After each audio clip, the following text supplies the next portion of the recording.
Well, howdy folks, welcome to this episode of Vern's Misadventures. In this episode, I'm gonna go through my little Hackintosh here and just kind of give a little tour and maybe explain a couple things along the way.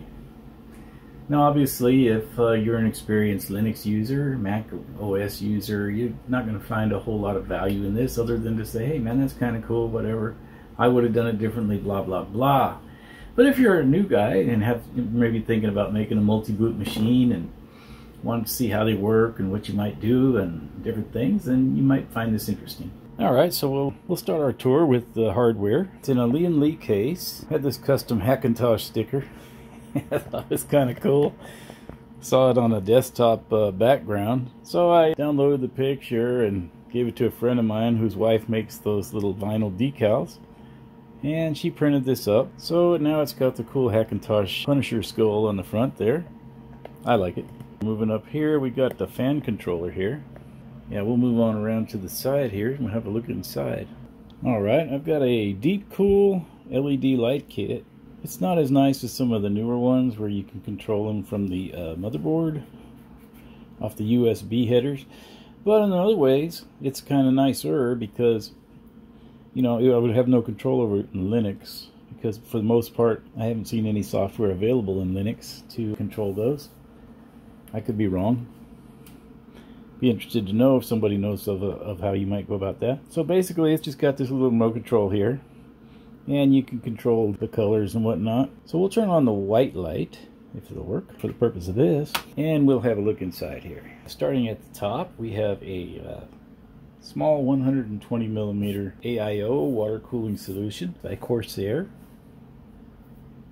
Right next to that, we have 32 gigs of DDR4 RAM. Underneath the cooler, we have an i7 Skylake 6700K. Got a Gigabyte Z170 MX Gaming 5, so it's just a little micro ATX board. 2 XFX RX 580s installed in it. I don't know how much benefit I really get of having two as opposed to one, but I know this.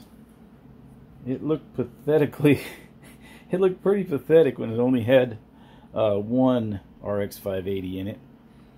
Now, originally I had GTX 970s, had two of those when I first built it, and then those came out in favor of a couple of GTX 1080 Ti's, but life gets in the way sometimes, and those had to go down the road for someone else to enjoy. So I got a couple of RX 580s to sit in their place. I put some cable extensions on the like the ATX connector there next to the memory. You might see that. And I got cable extensions on the video cards. I got a little stand there. I don't know if you can see it or not, but there's a little stand there that helps to hold up the video cards. And that just stands at the bottom of the case and has these little plastic clips on it that actually hold up the end of the video cards. Keeps them from sagging. And in the case of the lower one, which is actually on an extension cable, so that I could get some space between the video cards to help with the cooling and whatnot, that just helps to hold up the end of it because the only other connecting point was the case itself. So that keeps that from flopping around all loose. To the right of the video cards, you see we've got the drive trays. And in this computer are 5 SSDs, and they are all 850 EVOs by Samsung. 2 of the SSDs are for Mac OS, currently running Mac OS Mojave. 1 is for Windows 10, and 1 is my Linux drive. Now, these are all 500 gig, and so the one with the Linux drive has currently got 4 Linux distros installed, and we'll go through that in a moment. And the 5th hard drive is a regular old spinner. It's a 4 terabyte Seagate, and I use that for my long-term storage and whatnot. This little wire right here, that's actually for the remote sensor for this little remote control for the lighting. I think you can slow it down some so it's a little more soothing and a little less hectic. Although it's not cutting edge, it does get the job done pretty nicely still. I've had it for, I guess this would be, I don't know, this would be the 3rd year. Seems like I built it in the fall of 2017, but I could be wrong about that. Alright, moving on. So these are the monitors I have. I just have a couple of old Acer. A couple Acer monitors. I don't know the numbers or anything, but oh yeah, they do. These are A221 HQVs, so they're nothing special, just 60 Hertz monitors. But again, they do the job quite well for productivity, development, whatnot. So this is the grub screen, of course. So OpenSUSE runs the show on this on the way I've got my Linux drive set up. And OpenSUSE runs the grub screen. So on the grub screen itself, you can see that we have OpenSUSE Leap, Windows 10, Arch Linux, Ubuntu 18.04, and CentOS Linux 7.6. And of course you have options for all of those except for Windows. Now Mac OS is not in this list because these are legacy drives. They're set up with legacy MBR boot and all that. I'm not using the EFI setup for these, and Mac OS does use EFI. OpenSUSE cannot detect the Mac OS through its grub screen, and Mac OS cannot detect, well, it detects them, but it doesn't start them. So at any rate, I actually have two different options for booting this thing. I use the boot menu to boot into Mac OS. Actually, I can demonstrate that now. So let me turn this off and we'll turn it back on. So as soon as the BIOS screen comes up, I'll press F12. So if I select this one right here, then it will boot into Clover, which of course controls the booting for Mac OS. There were some options, but I didn't catch them, and it doesn't really matter. So with that, I will go ahead and jump into a screen recorder. Alright, so here we are on the left screen of my Mac OS Mojave. And let me show you here. So if we go to About This Mac, see that this is Mac OS Mojave version 10.14.1. Shows some of the specs for the computer, and it shows that it only detects one RX 580, I guess. Now, what's great about OS Mojave and having to go to the RX 580s, now I had OS Sierra set up previously, but of course when I had to change video cards and go to the RX 580s, well, that presented a problem. When I tried setting it up, I looked at a couple guides online and stuff, and tried setting it up with that, but I didn't have any luck getting it to work. So I went ahead and just upgraded, and after upgrading, OS Mojave has native support for the RX 580s. So it worked out quite well. So I'll just give you a quick tour of Mac OS, and then we can move on to one of the other operating systems. I'll show you the dual screen here. So this is what the other screen looks like. And I'll drag this one over the other screen. See there? Now the recorder's on the left screen. We'll go back to single. Let's see here. So it does have Siri, and you can ask her lame questions. How much memory does my Mac have? Your Mac has 32 gigabytes 2400 megahertz DDR4 memory. How fast is my Mac? Your Mac has a 4.01 gigahertz Intel Core i7 processor. So there you go. So that's kind of cool. You can ask her more important questions. Like, what does the fox say? Ring ding ding ding ding ding ding. Exactly. Now the file manager in Mac OS is the Finder, right? And you can get into all kinds of good stuff, and with the Finder you can actually look through your applications through there. That's one way you can find your applications. And of course the other way is to use the Launchpad. So you click that, and then there's your applications right there on the screen. Now I have my Creative Cloud, Adobe Creative Cloud installed. What happened here? Should have gone to the second one. There it goes. And my jigsaw puzzle. I got one game on here, that Crash Drive. I'm not too impressed with it. And then I actually have Steam installed. I haven't started that in a while, so I don't remember what game's on it. I installed Handbrake, and then as you can see, I actually downloaded High Sierra at one point so that I could upgrade to High Sierra, but never got around to doing it. And now Mac OS Mojave is out, and there's no real reason to do that. So at some point I will probably remove that. It's kind of cool the way it puts these all up here, shows you kind of what's in your download folder and whatnot. This is my puzzle app. I like the puzzle game. That's pretty neat. Man, so I'm working on a little puzzle here. I forget what this... Yeah, that's not the one I wanted. Must be this one. But anyway, here's what this will be when it's done.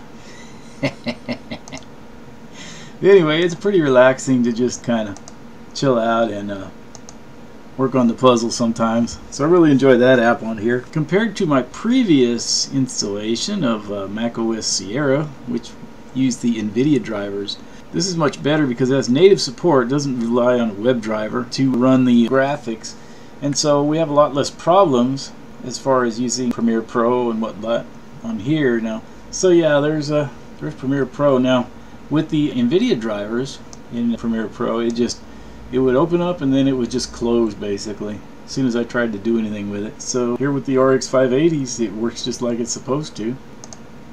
I customized the terminal in here. In fact, I've got a video that kind of shows how you could do this if you have a Mac or you have a Hackintosh, how you can add screen fetch to it. And so there's my customized terminal there. Got screen fetch on it, so that's kind of cool. Oh yeah, I've got the Essentials, I believe it's called. Now Pages is Mac's answer to word processor, I guess. And one of the cool things about macOS Mojave is that it has this dark mode. You don't have to have it dark if you don't want to, but I thought it was kind of a neat switch, so I went ahead and went with the dark. You can go with either dark or light, and then you can actually set it up like on the original wallpaper. You can set it up where it'll actually, in the morning or during the day, it'll be a bright sand dune, and then in the evening it would go to a darker one. One thing that was stressed in the forums I read and whatnot, videos I watched before I built this thing, was that the importance of using a cloning software. So if we go to Carbon, so I've got Carbon Cloner on here. I bought this. And how did I get access to the Mac App Store? Well, I bought a MacBook Air, a 13-inch MacBook Air that my wife uses. And that's how I got access to the Mac App Store, so that I could originally install my El Capitan, was what I installed first. So anyway, when you install it, and there's a likelihood that when you install updates and whatnot on a Hackintosh that you're going to run into trouble. So it's always a good idea to have a clone of your hard drive. And so that's why we have two SSDs dedicated to Mac OS. And that is so that if an update goes badly, that I don't lose all my work and everything that I have in this operating system. I can just go ahead and boot the clone and good to go. Then Photo Booth, you know, that's pretty cool. It's got all this different crazy stuff. As you can see by the little pictures down here, you can make all kinds of fun stuff. And it's a lot like Cheese in Linux. It has some effects that Cheese does not, but that's your webcam software, and as you can see, it works on the Hackintosh. It'll do, and here's your Mac App Store here, and I can go in there and I can buy software or download stuff that we already have or whatnot. The MacBook Air came with GarageBand,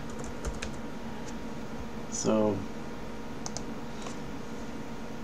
as you see here, I could get GarageBand. I could just get it, and then other things cost money. There is free software here, so all you have to do to find it really is just type free in the search box. And like I say, you find all kinds of stuff. So whereas anything that just says get, you can get for free. So that's pretty neat. It's kind of fun to play with. I don't use it for all that much. It's elegant, and it's just, it's smooth, it's fast, it's all these good things. It's only as good as your emulation software lets it be.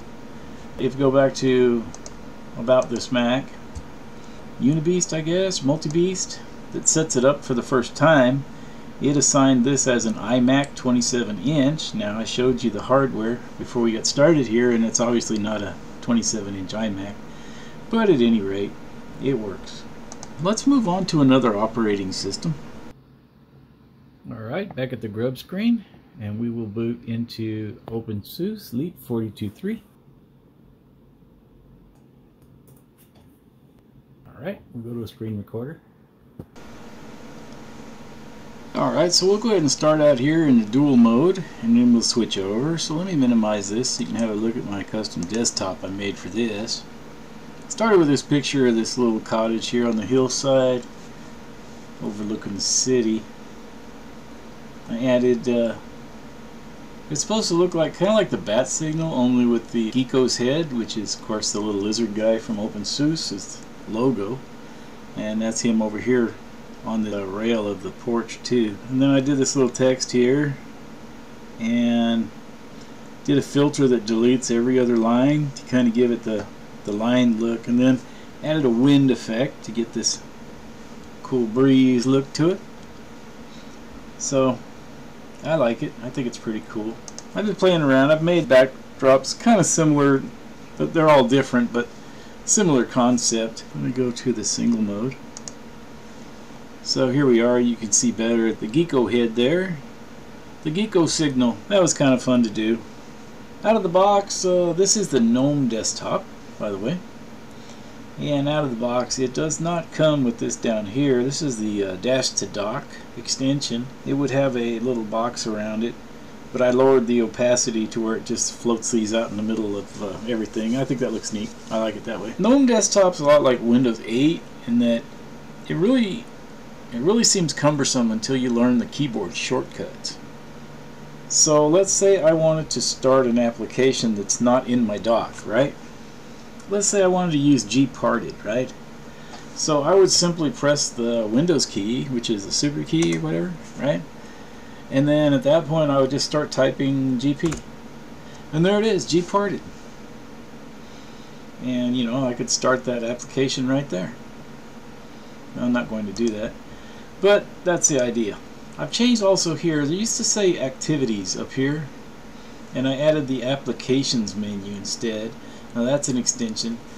So it used to be you'd click on activities and it would basically show you this deal here, right, where you got your virtual desktops available, and any open windows would show too, is boxes here. Let me demonstrate that. So you got this one, and if you minimize it, and then let's open up Shotwell, and we can minimize that as well. Right now, if you stab that, they will show up as available windows that you could, and if you wanted to open one or the other, you just click it. So using multiple windows in this desktop environment is quite easy. Looks like I've enabled the global dark theme on here. Now a lot of times in past iterations of this, I've noticed when you enable the global dark theme that some of your menus and different applications can't tell what you're clicking on, blah blah. I've not found that to be a problem in this particular version. So there's the extensions I was talking about, you know, and then if you want to get more extensions, you can click right here to get more extensions. CentOS, I haven't really even been able to get it to work at all to add any more shell extensions. So you use the tweaks tool, you can use that for setting up your desktop and all of that. Now I use a span setting on this, and that's why the one image spans both monitors. That's great if you have dual monitors to use the span setting. It's got different things you can do. It's really neat. So that's what I've got there. Here's a terminal. It's using the open source drivers because I haven't found a way to install the pro drivers in this yet. I've found different things for older versions of OpenSUSE and for also for the SUSE Enterprise Linux, but nothing for OpenSUSE Leap. So because of that, down here where it says GPU, it just says AMD GPU DRMFB, and then it goes to a whole new line. And so I've got the portrait mode of screen fetch enabled here. If you use screen fetch and then -H, that'll give you a guide to some different things you can add, you can do here. One of them is to show it in portrait mode. So if you just do screen fetch, you'll see that it gets all messed up because of the AMD GPU thing here. Now I can drag it out, right? But that other AMD GPU never does go away, no matter how wide I make the terminal. So it really screwed that all up. So what I've chosen to do is to just go ahead and open it in portrait mode. And so you just do this, you just do screen fetch -P, and that shows it in portrait mode. That just puts the Geeko head up here and everything else down there. I mean, it's kind of a dirty solution, but it does effectively work to where it doesn't look all crazy. It also makes it kind of unique. And so in my bash RC file, which is a file that tells the terminal what to run when it first opens, I just put, I told it to run screen fetch -P instead of just screen fetch, and lo and behold, you get the portrait mode. So of course you got GIMP. Now GIMP is a poor man's Photoshop. Now it doesn't have all the features of Photoshop, but you can do an awful lot with this thing. And it's fairly simple to use, and it's absolutely free. And what's cool about it is, let's say, well, I'm not a Linux nerd. I just know how to use Windows. Well, let me show you something. If you go over here, then you can just type GIMP in your search page. Make sure you get it from the right source. That's 90% of the problems we have when people go to get software, is they'll click on some stupid thing here. Look at here, this. Now who knows what kind of crap you're going to run into with here. Ads and all this is going to come up on your computer. So if you go over here to the GIMP.org, that's the actual organization that develops the software. And then you can just get it. As you see here, it's cross-platform, image editor, and it's available for Windows. Right? It's also available for OS X. And so you would get this, you download it, and you could run it, and you can basically have your own free version. Well, you have a tool that you can use to make some cool pictures and whatnot. You can do with this. Like I used it to make these backgrounds. So if we look here, there's all the applications that I have on here. And there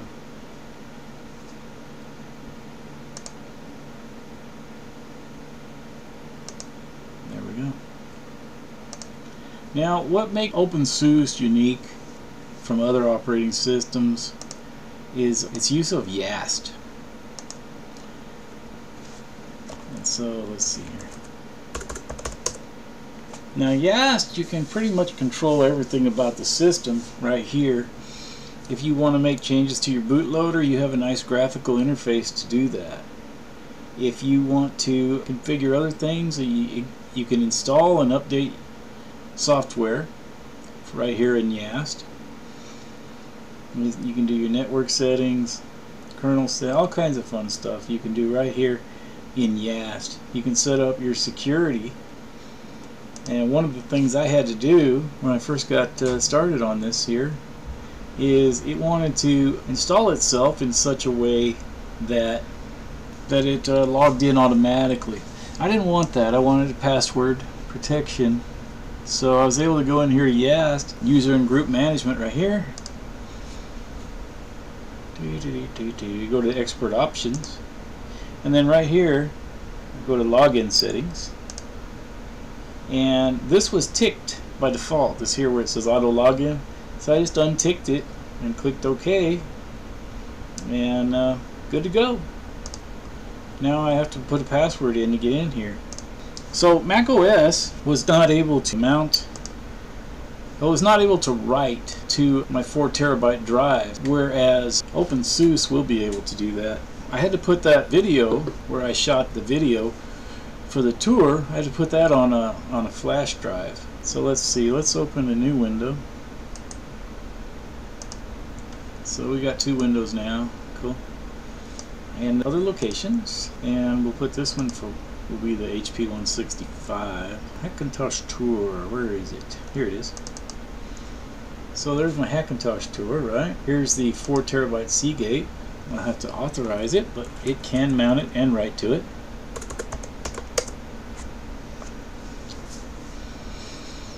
Okay, so let's see here. We're going to go to videos, video projects. Here we are. And actually I wanted to drag that whole folder right over there. And we just put that right here. And it is writing. So that's done. So now on my 4 terabyte drive I've got the first part of our tour, the video recording. So we're good to go. Let's see, what else do I want to show here in OpenSUSE. So I have changed the icons on this here. I'm using something. As you saw, the folder icons here is home folder. Get rid of that. So here's the weird folder icons it's got. I just want to change it up a little. It's no big deal. You can do that with the tweaks tool. If you go up here and see the icons right here, and you can choose, I've installed some and it already had quite a few. Right now we're using the FNM, whatever that is. Flat no more, that's what it was, yeah. These shadow icons are kind of cool. So now you see we've got different icons for our folders, and we got different icons over here. And I probably won't be able to find my way around anymore. I'm gonna put the flat no more back. So I just figured out what's what on that. So let's see here, FNM, there it is. And so that's easy enough. So it's fun to customize and it's fun to use, and you can actually do work with it. I mean, it comes with a word processor. Well, I think I had to install it, but still. You can set it up to come with it. This is Writer. It's part of the LibreOffice suite. So if we go to the categorical views here in the applications menu, you see we have Office. So we have Calc. I believe that's similar to Excel. Base is similar to Access. Draw? I'm not sure. I think there is a drawing program in the Microsoft Office suite. I don't use it, but I think there is one.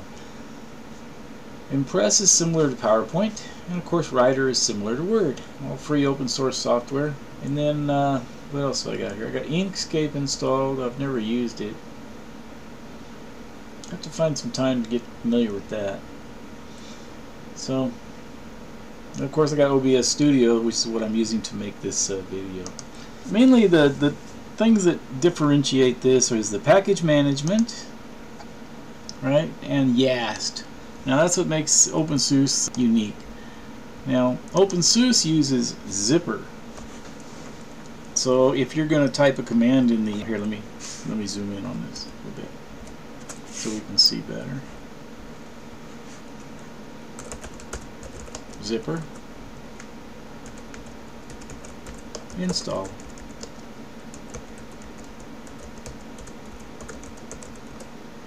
Alright, themes. And so there you go, that's the new package going to be installed. Put yes.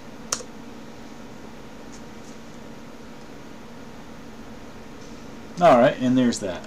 So that's basically the package manager and YAST are the two things that really differentiate OpenSUSE from some of the other ones here. We'll go Control 0 and we'll close that. Applications, games, here we go, alright. View, card style. So I guess these extra card styles and whatnot we just put in. Let's see. Ornamental.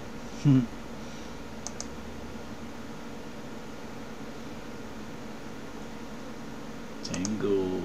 I'm a fan of free cell. So you go over here, you select your game, you come down here, you can find whatever game you like to play in here. I mean, it's got quite a few. Maybe it doesn't have the one you like, but it has quite a few. As I said, I'm a fan of free cell, so you know, I get bored and just want to play around, I can play some free cell. So there we go. That's enough OpenSUSE. We'll move on to the next OS. Alright, so the next one down the list would be Windows 10. We may as well do it. So here's Windows 10. So here we are in Windows 10. Of course, there you go. There's the ever familiar start menu. I have Cortana, I believe, is enabled. Let me see.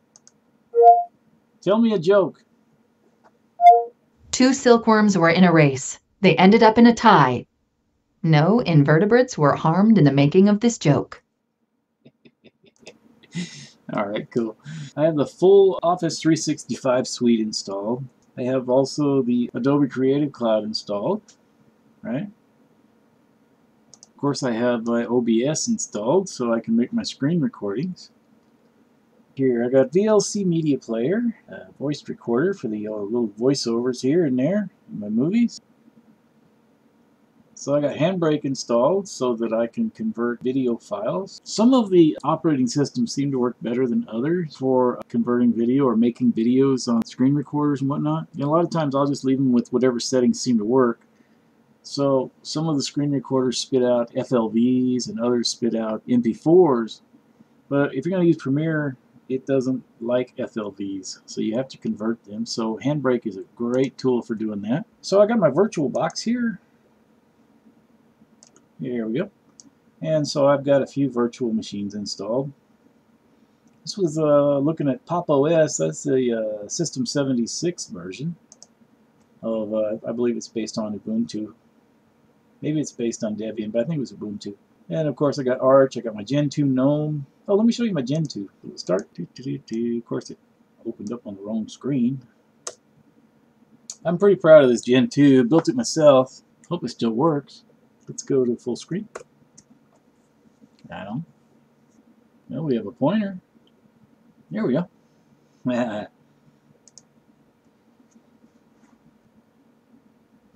Yeah, so this is my Gen 2 Linux. I built this, God, last year, maybe year before. I don't remember exactly when I built it. I remember it took a long time and a lot of tries, but I actually got it going. I'm pretty proud of it. I'm not going to spend too much time on this. We'll kind of go through the applications we got on here. We got Blender on here. Fistful of Frags, Frozen Bubble. So yeah, that Fistful of Frags didn't work out too well. Fishing Planet didn't work out too well because it's in VirtualBox. The graphics are not all that, to say the least. But I did actually get I got one running in Steam. So I actually got Steam working too. So it was kind of a fun project to figure out how to do all this. If Arch Linux is a 10 on difficulty scale, out of 1 to 10, then I would say that Gen 2 is about a 100.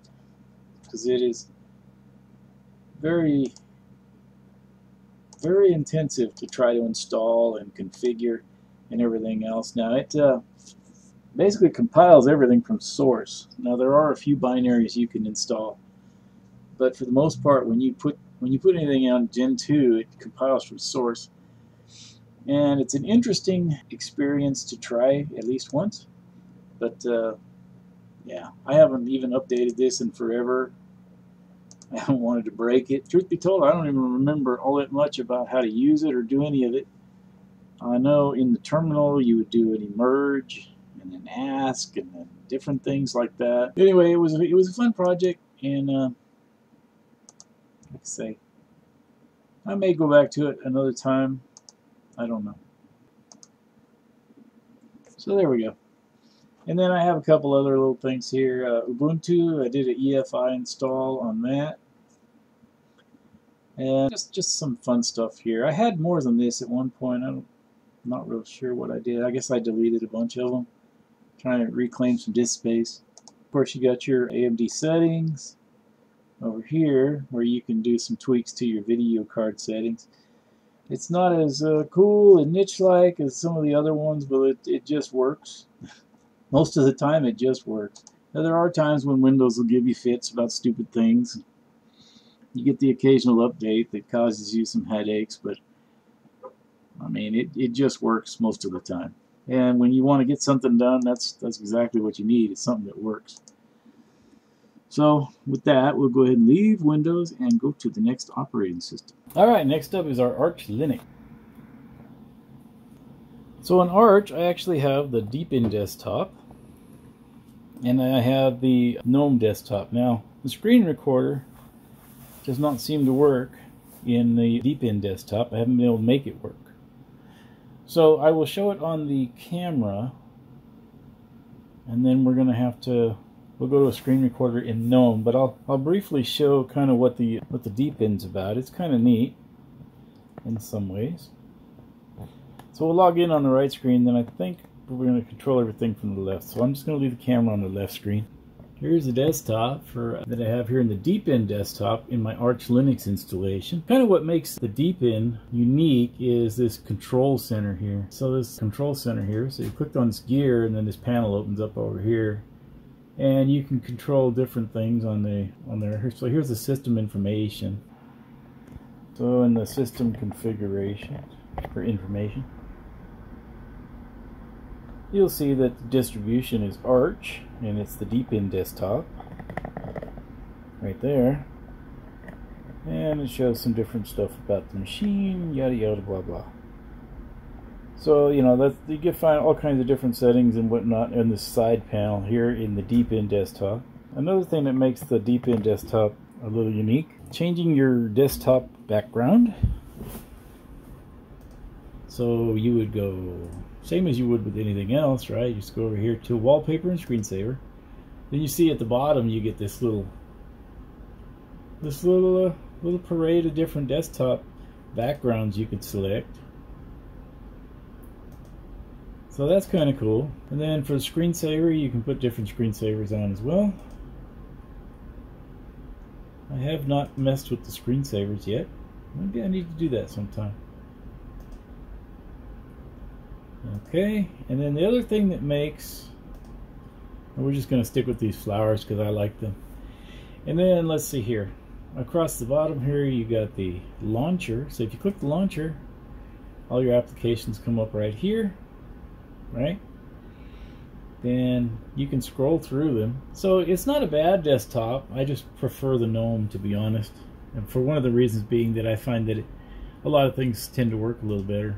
So you just click your way out of that, and then the terminal's pretty good looking here. The Deepin terminal, it's kind of sexy. It doesn't have any window decorations to get in your way, and it just looks kind of cool. And of course, I got Screen Fetch installed in the terminal, so yeah, that came up.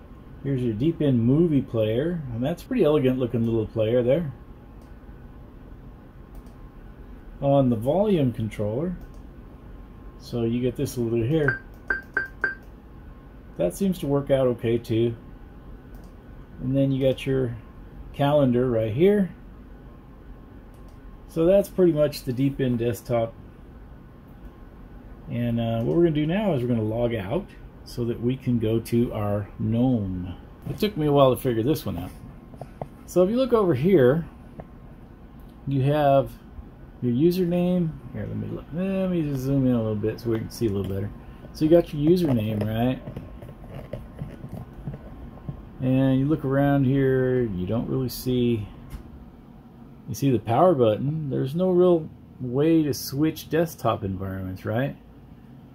So what you have to do is you actually got to go to the other screen and click on it. And as soon as you put the mouse over there, then you get this little guy here. And with this little guy right here, you can actually click on that, and then that brings up options up here.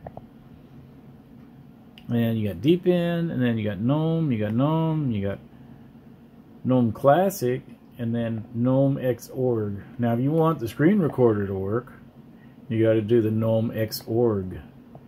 You gotta log into that. And part of the reason that I even installed the Deepin desktop is because I couldn't get the screen recorder to work on GNOME. And I looked it up and they said, well, I think it's a Wayland issue.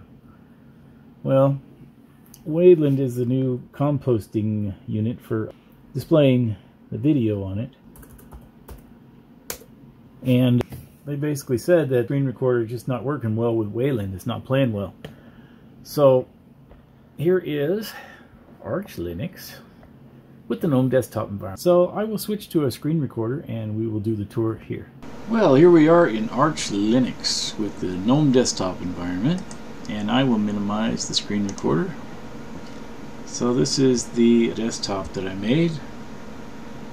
It's got a picture of Crater Lake, and it has the Arch Linux deal here. Then I did a flip vertically and lowered opacity on the Arch logo to make the reflection in the water.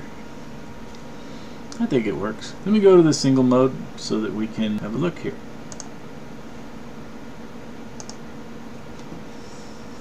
Alright, so we'll start the terminal. There we go. Let me drag it back onto one screen. Alright, so you got Arch Linux. It's using 5.0.5 kernel, GNOME shell. It is using the AMD open source drivers. It is not using the pro drivers.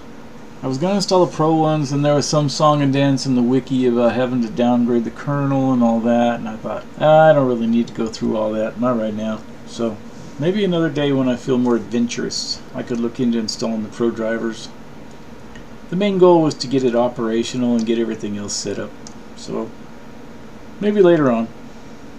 So let's see, we close this.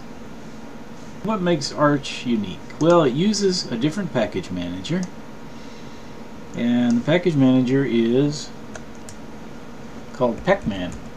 You can use Pacman to install, remove,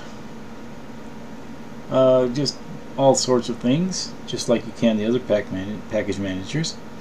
Now, to review, OpenSUSE uses Zipper, and this uses Pacman. We'll just go ahead and search for a package here. We do Pacman, and then capital S, little s, that'll search, and then we can type in whatever we're looking for, and we just put games.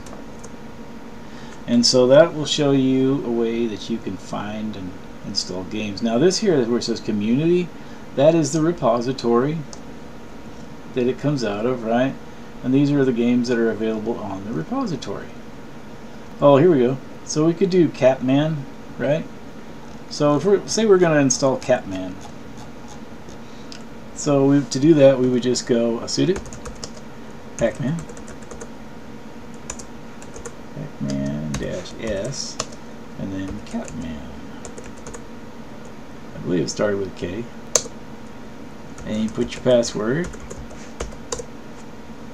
And here we go.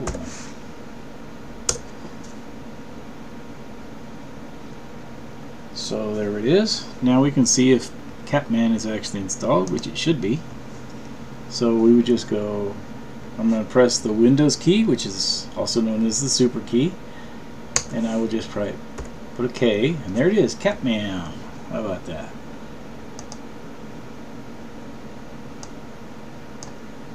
So let's see here. Press any arrow key to start.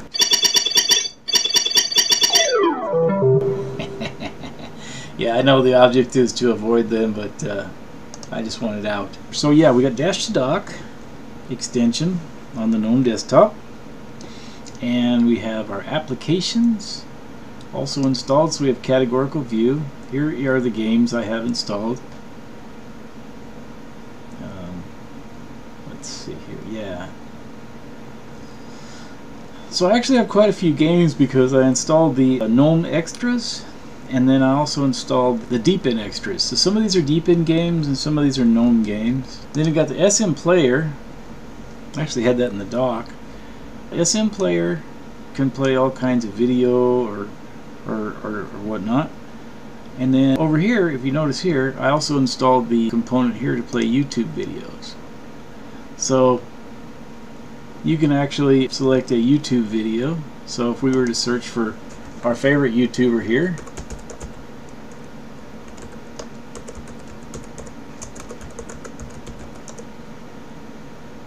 then we would find our favorite YouTuber here, and we would find his videos, and we could see all the awesome information that this guy provides, right? And so let's see here.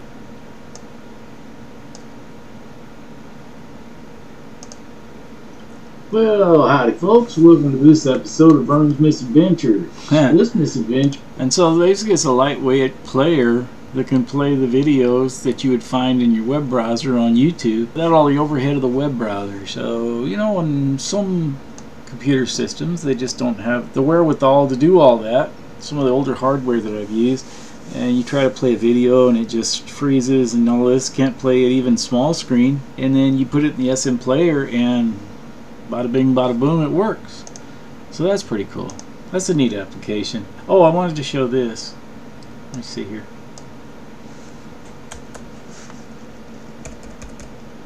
So we showed how we could install a package using Pacman, right? Now there's also a thing called the UAR, or AUR, excuse me, the Arch Users Repository. It's a way to get additional software packages that are not in the main repositories for Arch Linux. There's a component that you need to use that can help you to access that. I used to install in some of my previous installation videos you might have seen for VirtualBox or whatever. You see that I put Yaourt. Y-A-O-U-R-T. Seen some trolls say, oh, don't use that, it's insecure, blah blah blah, whatever. I never had any issues with it, but maybe somebody did. I'm not here to say that it is or it isn't. I just say I used it. Thing is with that, it's no longer under development. So I did a little web search and I found that an alternative to that is to use Yay. So I went ahead and installed Yay. And so we can do a Yay search. That seems weird. But basically the syntax is similar to what you do with Pacman. Big S, little s to search, and then we can just do games.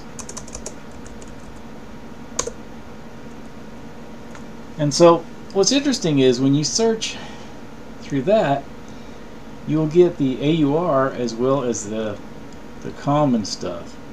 So you have to scroll up to the top here. So these AUR ones here that show the repository comes out, and it'll show you some of the stuff available. Like here's Ace of Penguins, solitaire games. Let's see, I don't want to spend too much time on this, and yet I wanted to do something. So that's a way where you can get extra software. And I use the games as an example, but here, check this out. This is actually where I got Google Chrome, I believe. Let me see. I could be mistaken, but I'm pretty sure I've got Google Chrome on here, so let's just check. So we'll just Windows key, start typing, and yeah, I do have Google Chrome, and I got it through the Yay, because it wasn't in the standard repos there, but it was in the AUR. I do prefer Firefox generally, but I do like to have a backup of having Google. And like I said, some things like Netflix seems to work better on this. And some sites work better on Google Chrome than they do on Firefox, and the reverse is true with other sites. So I like to have Google Chrome installed in my distros. Long story short, it's too late for that. If you look here, GNOME Desktop comes with a software store, I guess you call it that. It'll tell you if you got any updates available, and you can search for packages and all this, and it's kind of a nice interface. So if you wanted to get Blender, you just click it here, and then you could install it, right? But I've noticed that it doesn't show that it's doing the work, and then later on you think, well, okay, it's not working for whatever stupid reason, and then it comes up and says it's finished. So I don't like that. So what I did was I installed Pamac, and I got that through AUR as well, which would be through Yay. Pamac basically just kind of shows, basically you can, it'll find your packages for you and install them for you, and it's also a good way to manage your updates. It works pretty well. So yeah, we're all good to go there. I installed Pamac for package management, GUI. So of course here is all of our applications we have installed. Oh, there's Cheese. Hey, look, there's Vern. Let me see the effects. Look at this one here. This one's great. So, you guys aren't feeling seasick, are you?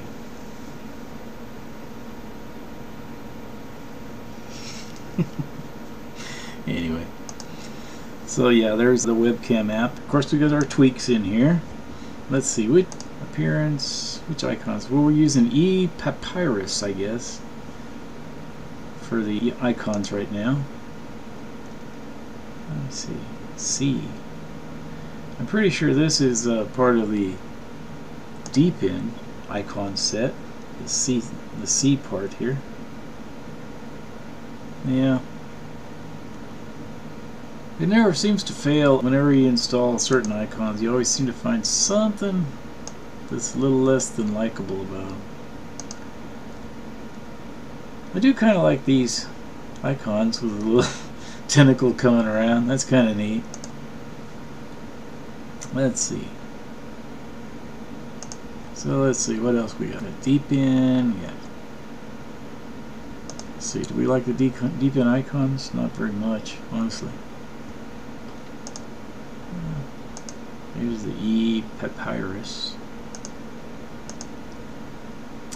One thing I do like, I like the folder icons from the E papyrus, or however you say it.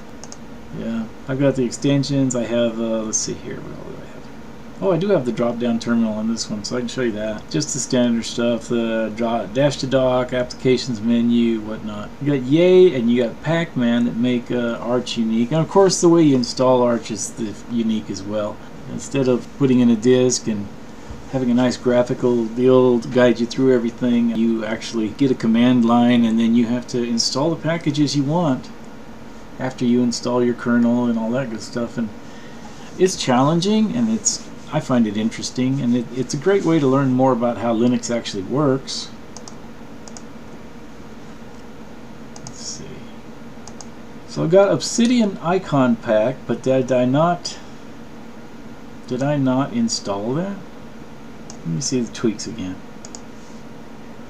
So I didn't see Obsidian. Appearance, icons. Yeah, where's Obsidian, man? Let's see.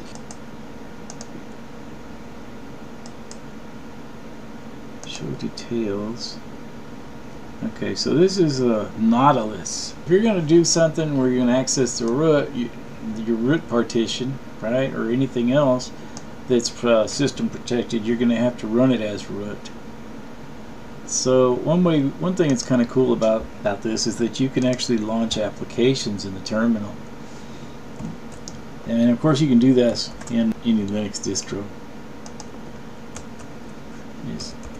So what we do is we go SU and we'll go. So then with that done, see, then we can just type Nautilus. Okay, so that opened us up here. So if we go into the home, then we go into me, then we go into downloads, we find our Obsidian icon pack. So we can copy this. Okay, then we can go into the file system, and then we can go into Universal System Resources, which is USR, and then in there we go to Share, and then we go to Icons. Oh, here we go, Icons. So let's see here. Well, I actually have Obsidian in here. What is the deal? Oh, that's the deal. So what I should have done is gone from here and all the way over here.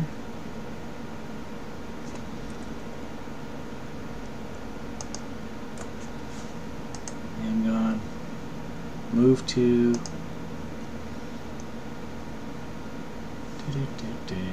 over here.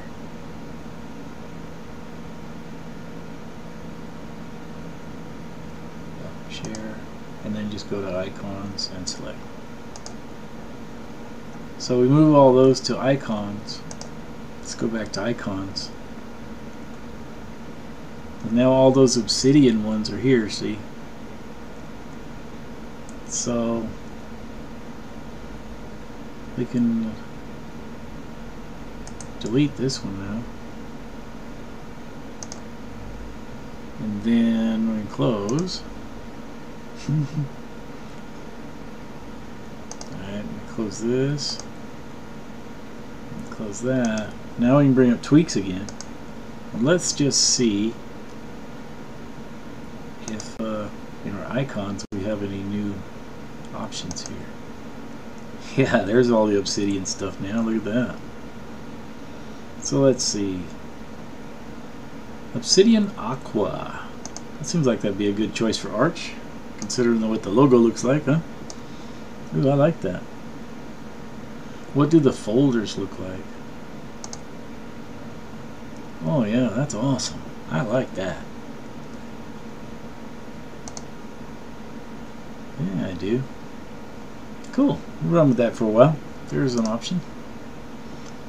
So that's pretty much how you can manually install some icons. So with that, we will stop and we will go to the next one.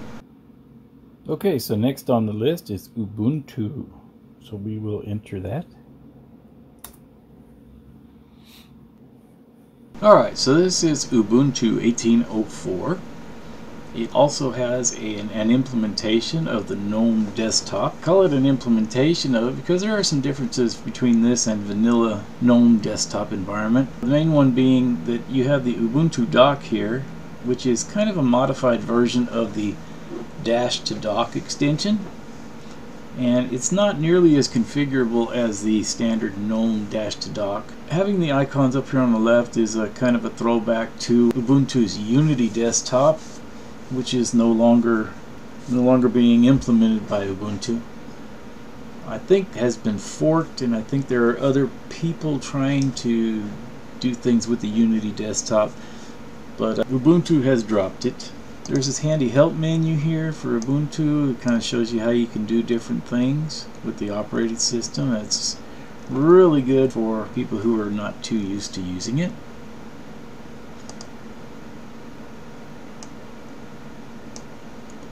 Oh, I think I forgot to switch over to single mode.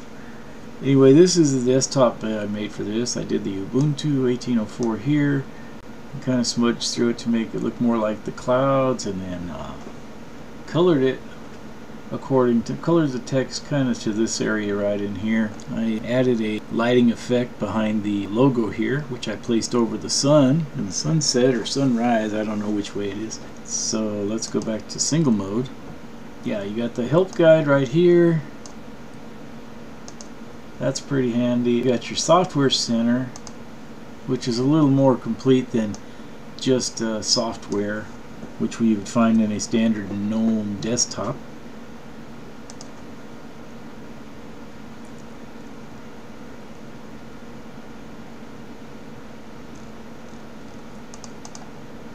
As far as package manager goes, it uses Aptitude or APT for short, and so you would just kind of go sudo apt. Now in Debian you would have to type get, but this is Ubuntu, so you don't have to mess with that. You just put apt and then you can install, and whatever it is you wanted to install. How about Cause?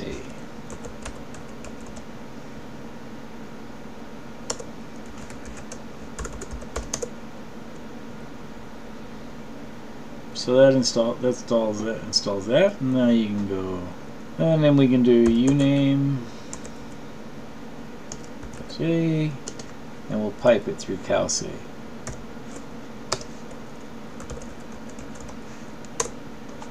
And there you go. Got a cow telling us all about our machine here. How about that, huh? That's the package manager used by Ubuntu, and like I say, it's got a company behind it called Canonical. They can offer you support for a price. Ubuntu had a lot of big dreams. They really did. They wanted to do a singularity type deal, going with mobile devices and desktops, and they were going to do the mobile. They were going to do Ubuntu phone and all of this, and guess what? They had their Unity desktop, and they were really innovators in Linux, and then all of a sudden they just decided, you know what, none of this is working out the way we thought it would, so we're not going to do any of it anymore. You know, they abandoned Ubuntu phone, they basically abandoned everything, and then they decided, you know what, we're just going to start making the GNOME desktop environment our standard, and they got rid of Unity too. So a lot of the things that really made Ubuntu unique have been lost, but under the hood, it's still It's still Ubuntu, and it's still probably one of the best out-of-the-box operating systems as far as Linux goes that you can really get. For the most part, things just work when you plug it in and when you install it. Most of the time, it doesn't require a lot of configuring or extra effort to get different devices working. It usually just works with Ubuntu, so it's very complete in that respect. I don't recall having any issues with anything here when I installed it. And if you want to install more software, you know, it's pretty simple to do. You can do it right here. Most things that you would do with this thing you could do graphically, so that's pretty much what differentiates Ubuntu from some of the other distros we looked at tonight that I have one more to show you, and I'm going to go ahead and stop the video and we will boot into the last one. Alright, this is the last stop on our tour. And this will be CentOS version 7, and we will press enter. Alright, well here we are in CentOS 7. I made this background. Yeah, it's just a picture, and I added the logo, and then I added a reflection here and messed around with some different light effects on that so that it would look more like a reflection and less like an upside down picture. We'll go ahead and go into single mode. Now all my distros run the GNOME desktop environment except for Arch, that also has the Deepin disk environment as well. If you look here, you'll notice that you get a more traditional, this is the way they come out of the box, by the way, with the exception of Ubuntu, which comes with the Ubuntu dock. But this is where it comes in. It had a bottom bar as well. It went across the bottom kind of like that. And it'd show which open windows you had and everything like that. I think I had a desktop switcher as well. But I didn't want that, so I got rid of it. The way I got rid of it was I actually had to remove a directory that it uses to function. So, not the cleanest way to get rid of it, but I got rid of it. So we have the applications menu enabled in the GNOME Tweak tool. But I was unable to get any other extensions working on this. I haven't yet found a solution to that. I put the Chromium web browser because I've been having trouble with Firefox here. Let me see if we can show you where it fails. So yeah, you open up Firefox, and lo and behold, it doesn't take too long usually before it lets you know a problem has occurred. See there? And that's not too good. It crashes the tab whenever you try to put it on like Facebook or something like that. But I've noticed that Chromium works pretty good. It doesn't have such problems. But you can't watch Netflix on Chromium, so you need Google Chrome to do that, and I haven't found a good way to put Google Chrome on here. So it's kind of a work in progress. This is that's a good way to describe it. It's a work in progress. We won't spend too much time here. We'll just kind of go through a couple things that differentiate this distro from some others. CentOS uses an older kernel. This is a 3.10 kernel here, so they're very conservative in their update cycles for CentOS. This is an enterprise operating system. In fact, CentOS stands for Community Enterprise Operating System. So this one here is running the Pro drivers, and if we were to have a look at, let's run GLX Gears. We should get some pretty impressive frame rates. Yeah, so with the screen recorder and everything else running, it's still pulling over 3,000 frames per second on average. So that's pretty good. We can show the full screen. Oh, you just close the box. Yeah, then when you do full screen, you guys do the Control C. So let's see, do still full screen. Oops, wrong button.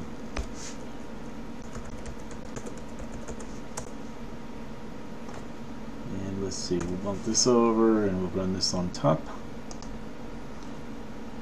And so it's still 2930, 2900, 2700. And this all in comparison to about 60 frames per second on the open source driver. We should be able to just do a Control C to kill this, and it worked. Under standard GNOME, you get the GNOME Software Center, right?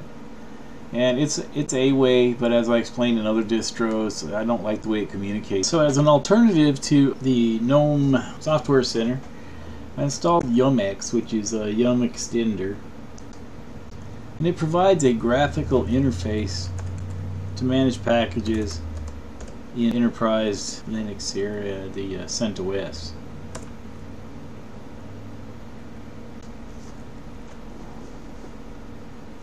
As you can see, you can manage your updates. I have a few updates available to me. I won't be updating it right now because I'm afraid it'll mess up the recorder. At this time, we will just go ahead and use it to search for a package or something we could install here. So let's go to available. Let's see if Blender is available. Blender is available. Okay. Instead of doing it with this, I want to do it with the terminal so that I can demonstrate the package manager. So we'll close this and we'll go to our terminal here. We'll enlarge this a little, not that much. CentOS uses yum. So that's your package manager, right? And then, like other ones, you just tell it what you want it to do and you want it to install. Of course, installing and removing software requires elevated privileges, so we go sudo, and then yum, install, and then Blender. Rattle off my password. So this shows you all of the different things it's going to need to do, right? So you got one package and 12 dependent packages, so click yes and let it install.